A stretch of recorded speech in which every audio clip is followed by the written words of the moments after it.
Chiefs rookie left tackle Josh Simmons continues to stack days at camp and continues to look the part today on Locked On Chiefs. From the land of the free and the home of the Chiefs, this is the Locked On Chiefs podcast. Hey, Chiefs Kingdom, welcome back for another episode of Locked On Chiefs, your daily podcast covering the Kansas City Chiefs, part of the Locked On Podcast Network, your team every single day. We are here 5 days a week covering this team, getting you all the information. Thank you for making Locked On Chiefs your first listen of the day. Don't forget, we're free and available on all platforms, including YouTube as well. We really do appreciate you following us and listening to us in all the different locations. You can find us on Apple Podcasts. You can find us obviously on YouTube, lots of different places, Spotify. There's a lot to talk about. Training camp is still ongoing. There's going to be some updates. We're going to talk about that a little bit later in the show. We're going to talk about the offensive line rotation, how it's kind of rotating between the first team and the second team, because I do think that looking at the offensive line, looking at how this is playing out, could really give a lot of clues as to how this roster is going to shake out, because I still think that this roster probably has at least 9 offensive linemen, if not 10, headed into the regular season.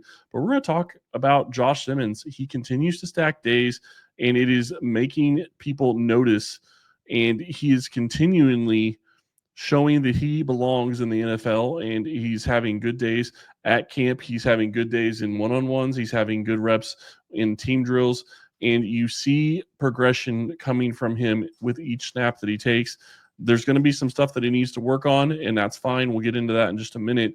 But he continues to show that he looks the part, and it looks like Kansas City could have gotten a steal in the first round of the draft this season, and it is a huge deal because they absolutely need to hit at that left tackle position. Today's episode is brought to you by Game Time. Download the Game Time app, create an account, and use code LOCKEDONNFL for $20 off your first purchase at Game Time.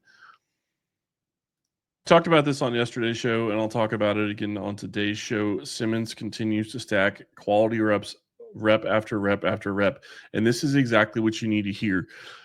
It's a bigger deal the longer that this goes on, and he continues to take every single snap at the left tackle position, because it does mean that they are expecting him to be the starting left tackle. And I know it's early in camp. I know this is only the second padded practice that they've had, but him continually being the only guy that's taking the first string reps at left tackle says a lot about where he is and where this team thinks he is. Don't forget, they went out and spent $15 million on Jaylon Moore to come in and play left tackle for them, to give them at least an option to where they weren't going to be hamstrung into what they had to do in the draft. And I still think that that is probably one of the smartest moves Kansas City made, because it opened up their entire draft. It gave them the ability to do whatever they wanted. Nobody could figure that they had to go offensive tackle, and that might have been the only reason they were able to get Josh Simmons when they got him at the end of the first round. Teams probably weren't thinking that they were going to go left tackle, considering they just invested $15 million in a left tackle for this team. Simmons faces stiffer competition for that left tackle job than Kingsley Suamataia had in 2024. So that is also something to consider when you start looking at how this is playing out and how this could play out for the Chiefs. If you go back and look, Kingsley Suamataia was thought to be the starting left tackle at this time last year. In training camp, everybody thought he was going to be the starting left tackle. It ended up not working out, and that's fine.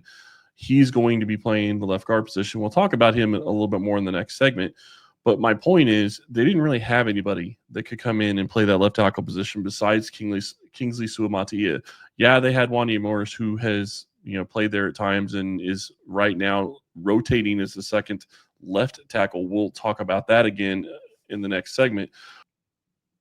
But when you look at where this battle lies and how it is different than what you saw in 2024, Kansas City went out and invested in an offensive tackle to come in and protect Patrick Mahomes' blind side, paying him $15 million a year. Yes, that's not top-tier money for a left tackle. I get that. But it was to solidify the position and at least give them somebody that they felt could come in and be competent and at least league average. They are now in a position where Josh Simmons is not allowing that signing to even get any snaps. And not only is he not allowing him to get any snaps, Simmons is looking, I'm not going to say dominant, but very comfortable in his role as the starting left tackle. When you start watching and seeing some of the movements that he has when he is going one-on-ones against some of the Chiefs defensive ends, when you see him on the field, you see him dealing with the pass rush in the team drills, you were seeing a guy that is able to anchor. You're seeing a guy that has great feet and is able to get to the spot quicker, which helps him with all the different rushers that he's facing in Kansas City. But he is just playing at a level that I was not expecting to see this early in camp and this early in his career. If he's able to continue this trajectory, I think he's easily the day one starter for the Kansas City. I don't think that there's any question in that. And by all means, Kansas City absolutely got a draft steal getting him where they got him, because he is, in my mind, at least from what I saw in his tape before his injury, likely a top 10 talent in this draft, and they got him at 32. Kansas City this is exactly what the Chiefs needed to do.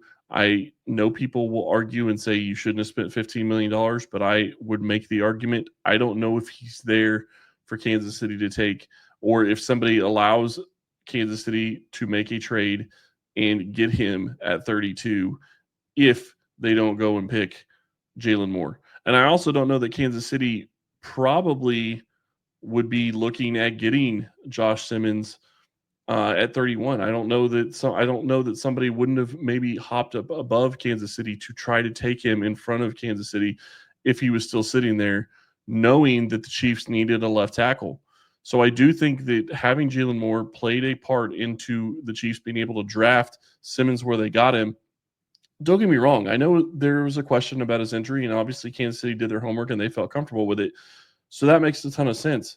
And they could have been going Simmons all along, and maybe they were willing to trade up if they would have had to. But this is a situation that has played out perfectly for Kansas City. If you go back 5 years ago when the Chiefs got Trey Smith should not have been a 6th-round pick. He fell to the 6th round because of a heart condition. Kansas City knew what was going on in that situation, addressed it, thought that it was worth the gamble, and then got him the correct medication, got him with the correct doctors, got him with their medical staff, and figured out this is something that we can work through. This is something we can work past. And look at where Trey Smith is now. He is a Pro Bowl type guard that just got paid as the best guard in football, got paid the most money as the best guard in football for the Chiefs. This is a huge deal that they are able to get Josh Simmons where they got him. I do think that as you continue to watch, if he continues to stack days, if he continues to get all the left tackle snaps, which I expect them to do because I think they are trying to get him ready for the season. I think that they expect that he's going to start. There are several that have talked to different people in the NFL. There's being reports right now that Kansas City is expected to have him as the starter in week 1 with the way things are going and with the way the team is seeing things as it sits right now. Makes a ton of sense for me. The one thing I will say, and the thing that I'm going to be curious about, is when you flip it over to the right side and you look at Jawaan Taylor, one of the things that is concerned some people, or at least made me pay attention a little bit more, is Jaylon Moore's been rotating with Jawaan Taylor. Is that a competition, or is that them trying to ease Taylor back in because he wasn't practicing until the pads came on Sunday? If Taylor starts taking the lion's share or all the snaps at right tackle, and you still see Simmons getting all of the snaps at left tackle, that tells you exactly where the competition, that tells you that there is no competition at that position. It's Simmons' job. He won it, and he is going to be the projected starter. Obviously, things can change. Don't get me wrong. Practices happen.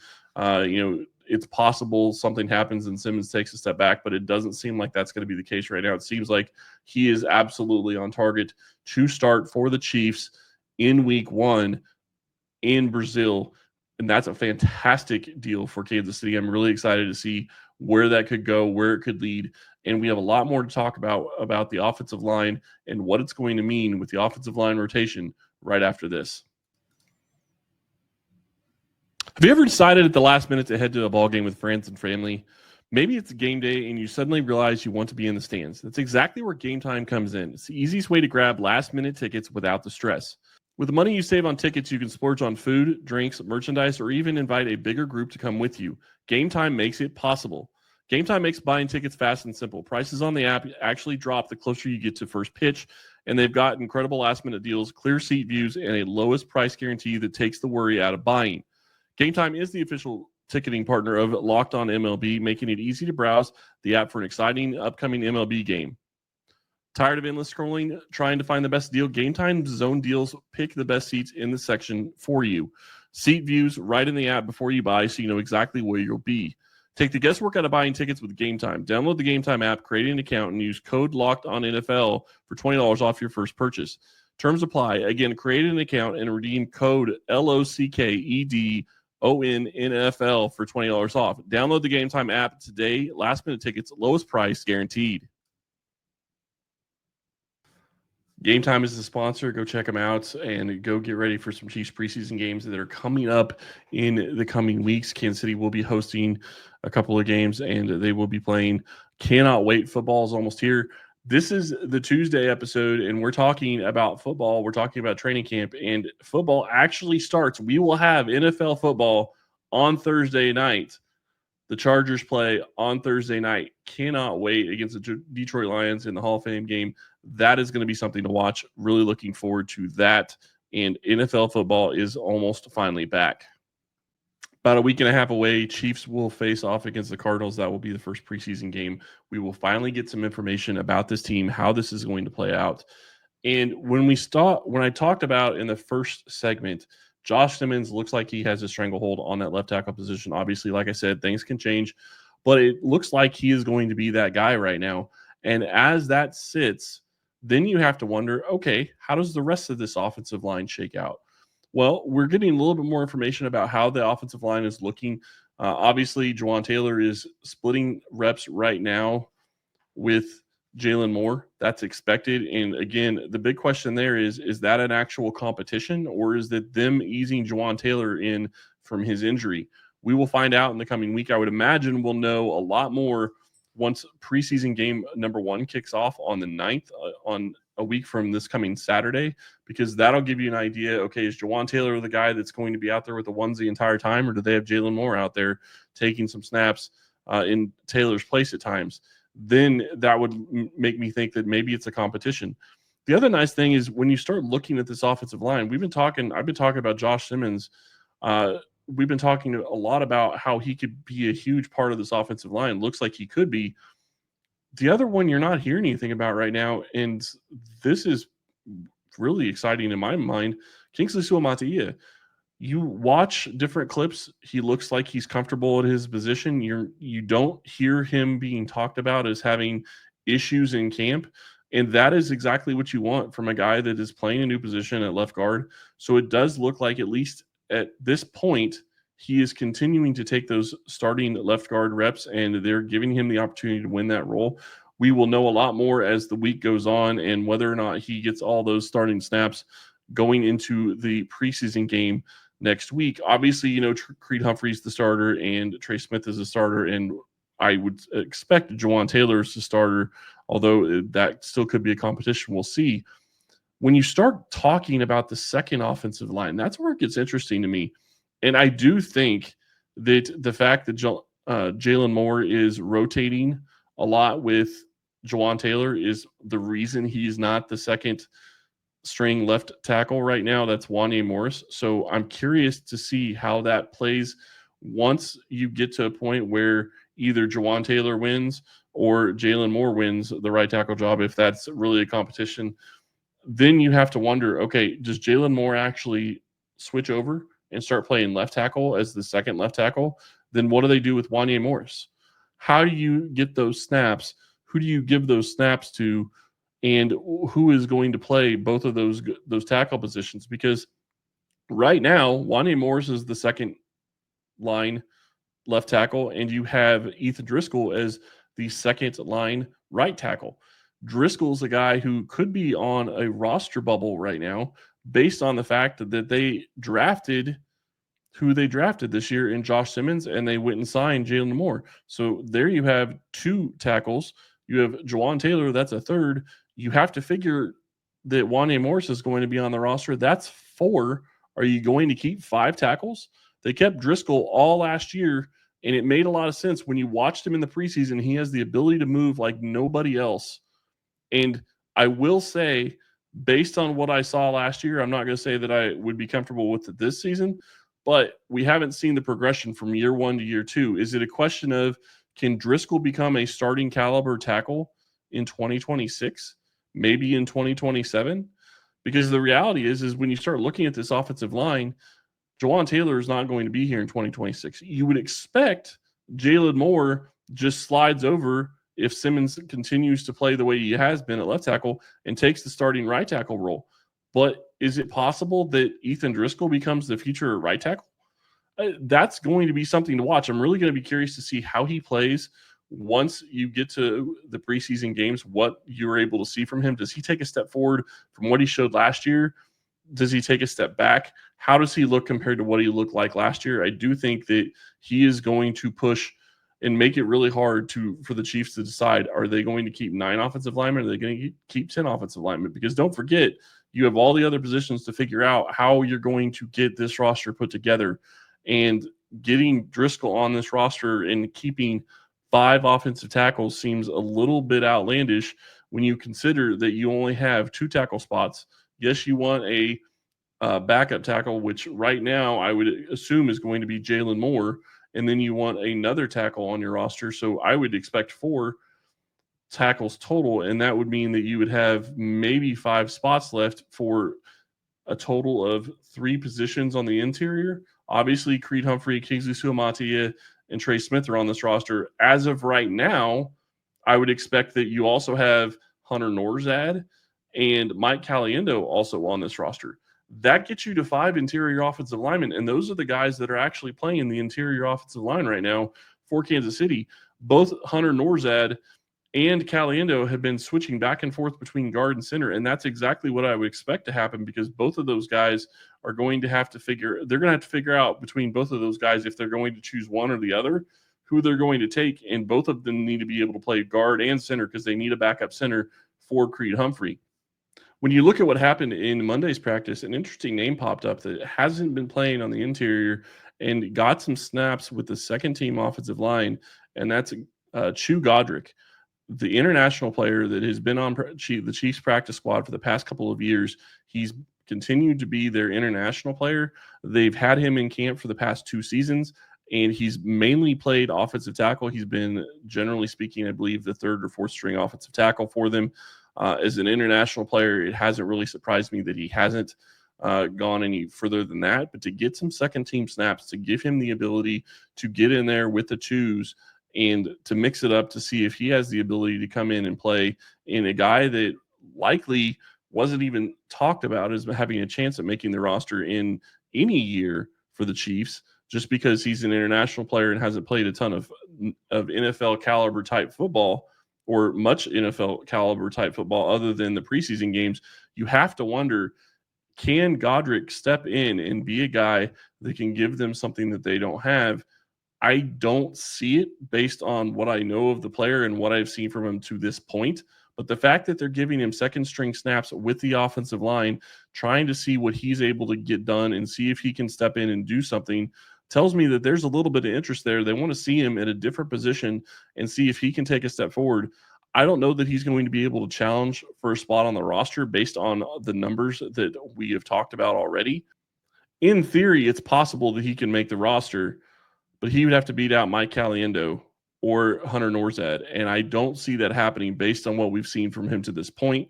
But again, him getting second string snaps, even with those 2 guys on the field, tells you that the Chiefs want to at least see him on the inside, see if he can do something there, because one of the things Kansas City has always loved about their offensive linemen is they want them to be able to be flexible, so you can have them playing multiple different positions. And they already feel comfortable enough with him to an extent at the tackle position because they keep bringing him back, keep giving him a chance. Now it's a question, can he show up and do something on the interior? I don't think he was snapping, but he was playing the guard positions, and that's going to be something to watch in the coming days ahead at training camp and in the coming, the preseason game. Does he get in with the second team? Does he play the interior when the preseason schedule kicks off, or does he stick at tackle? I would imagine if they're giving him reps on the interior and he continues to get reps on the interior, they're going to give him a chance on the interior, and maybe he plays both inside and outside during the preseason game. That's definitely going to be something to watch. and something that I will be keeping an eye on once that game gets here. I cannot wait. Preseason football is just a couple days away for the NFL, and it's a little over a week and a half away for the Chiefs. When we get back, we're going to talk about some of the players that actually made a name for themselves at camp on Monday. This episode is presented by Yahoo Fantasy. Fantasy football is back. Fire up the group chat, get your draft board ready, and buckle up for a season filled with breakouts, busts, and all of the overreactions that we live for. It's all going down on Yahoo Fantasy. This year, I am playing, and Locked On Chiefs is playing on Yahoo Fantasy Football, and you should too, whether you're a first-timer or a veteran making this your millionth league. I know I have a ton of fantasy football leagues, and I absolutely love the way that Yahoo Fantasy Football works. It makes it so much easier to track all of my teams and get all the players in where I want them. Our league's been running through Yahoo for years now. Easy setup, great mobile app, and the Smack Talk just hits differently in the message boards. To celebrate 28 years of fantasy greatness, Yahoo Fantasy is dropping 28 big new features over 28 days, giving you more ways to play, more ways to draft, and more ways to win. It all begins on August 4th. Stay tuned and get started by creating or joining a Yahoo Fantasy Football League at yahoofantasy.com/lockedonnfl. That's yahoofantasy.com/lockedonnfl, and let's make this fantasy season the best one yet. Again, thank you all for listening. We really do appreciate it, and we will have you covered with training camp. We are here 5 days a week on Locked On Chiefs. Thank you all for listening and getting your questions. If you have questions, send them on the YouTube comments. You can send questions to my Twitter at Chris Clark NFL or the Locked On Chiefs Twitter, whichever you want to do. Lots to talk about when training camp is here. Lots that we're going to be watching as the preseason gets nearer and we get to a point where we actually get to see some of these players play in live action against other teams. I'm really excited about a lot of players on this roster, but the question is, who is making a name for themselves, making plays at camp, who is having good days? We've already talked about Josh Simmons. He continually had a good day. Obviously, I don't think that that's going to be surprising to anybody, but let's move on to some other players. Defensively, and I guess I'll give a quick update. When it comes to injuries, Brenning Stool didn't practice. Christian Fulton still isn't practicing. And Darius Rush also didn't practice. So those are the players that didn't go on Monday. But you did get some defensive players that actually took a step forward. And Christian Roland Wallace, who had a fantastic breakup in a 7-on-7 drill, he is showing that he has the ability, I think, to push to make this roster. And it's going to be a push. You look at all the corners that this Chiefs defense has, Christian Roland Wallace, while I think should be maybe even the starter at the nickel level if you want to play McDuffie outside, may have to push to just make the roster. Because when you start looking at the corners right now, he seems to be behind, obviously McDuffie, and I would imagine he's behind Christian Fulton. He's behind Jaylon Watson. He's behind Shamari Connor to an extent, since Connor is getting all the snaps as the starting nickel corner, or at least most of them until McDuffie took some on Sunday in Sunday's practice. Then you look at a guy in Najee Johnson, who seems to be ahead of him as well. And you have to wonder how the Chiefs feel about Joshua Williams. When you start talking about the corner position, you have so many different corners to get through. Joshua Williams is a guy that's been on this roster for 3 years, and at this point, you would expect that he's going to continue to be on this roster, at least as a special teamer. That gets you to 6 corners before you even start talking. That's with Christian Roland Wallace. That's before you even start talking about the rookie and Noah Williams, who's going to be on this roster in some way, shape, or form. So Christian Roland Wallace making this roster is going to be something that he has to continually put days together like he did at camp. Now, it's one play. Obviously, it was a diving pass breakup, and that's a fantastic play for a DB. If you're on Twitter, go look for Christian Roland Wallace. You will see the play that I'm talking about. Lots of different things that you can find on Twitter of videos with people at training camp sharing videos. You can find a lot of Josh Simmons going in the one-on-one drills or in team. You can see a lot of different receivers catching the ball. Lots of different things out there when it comes to training camp. Leo Chenal tipped a Patrick Mahomes pass up in the air and ended up diving to the ground and intercepting the ball. Not something that is normally something that you would expect that Chenal is going to be known for, but it's an athletic play. There's video of that out there on Twitter as well. I saw that one. I do think that he is going to take another step forward from what he did last year, and I hope a little bit of a different topic with him. I hope they actually use him more on the offense than they ended up doing last year. They started early in the season with him and then didn't really do anything towards the end of the season with him offensively. I would love to see them use him in more of an offensive role at times for this team, and he still gives you the ability to go in and play the linebacker position, but maybe come down and play more of a defensive end position to an extent and rush him, get him going after the passer. He still gives you that ability. I love what Leo Chenal brings to this roster, and you have to wonder, with George Karlaftis getting a deal, and it sounds like Kansas City wants to get a deal done with Trent McDuffie. Chenal's another one that I'd be trying to sign right now. It doesn't have to be a bank-breaking offer to get him under contract, and it's in Kansas City's best interest to get him under contract this year as opposed to having to wait next year. If they want him here, sign him now. Sign him to an extension. Try to get him for another 3 or 4 years. See if you can get him under the same type of length of deal. I want to be clear on that. The same type of length of deal of a Nick Bolton, or maybe a little bit longer, or a Drew Tranquill. Not necessarily the same money, but the length of time that they sign their contract. Then you kind of have your linebacking core taken care of for the most part, and you can focus on other positions to try to address, because I still think that they need to address the defensive tackle position, and maybe they're not able to do that this year, but I still think that that's a position that they definitely need to look at and address. Tell me if you've heard this one. Tyquan Thornton had another good day at Chiefs training camp. One of the biggest questions I had going into this padded session was, is Tyquan Thornton going to continue to show that he has the ability to make this roster and at least challenge to make this roster in Kansas City? He had another good day on Monday.